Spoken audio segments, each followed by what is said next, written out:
I think one of the things that the Muslim community in Boston has lacked was a cultural center. I remember back in 1987, my Imam, Abdul Zahir Dawood Ahmed, thinking about all of the Muslim community coming together in a single house of worship, to be able to pray our large communal worship on certain days. And there's so much history that explains why we felt it was really important to establish this center. Muslims and Islamic organizations are growing day and night, and people are coming to know more about Islam, and some of them to be Muslims.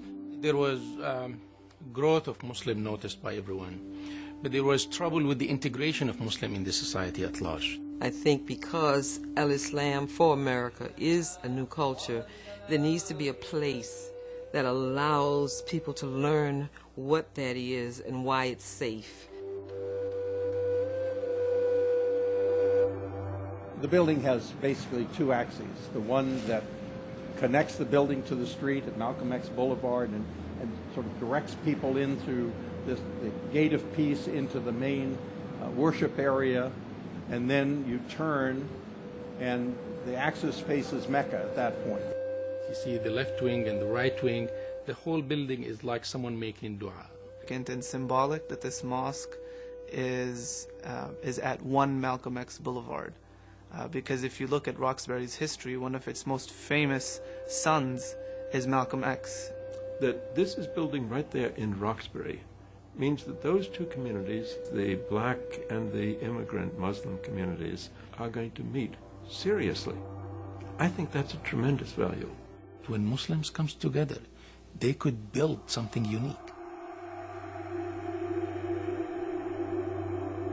Perception of the Muslim community is changing.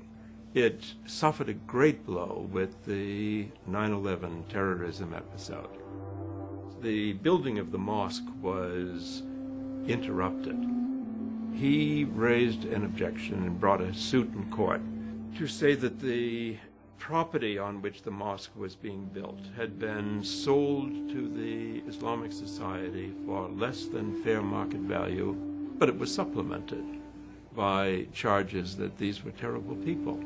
There's a lot of fear in America ever since 9/11. And when you have fear, you're not open to learn. And when you're not open to learn, you block out your neighbors.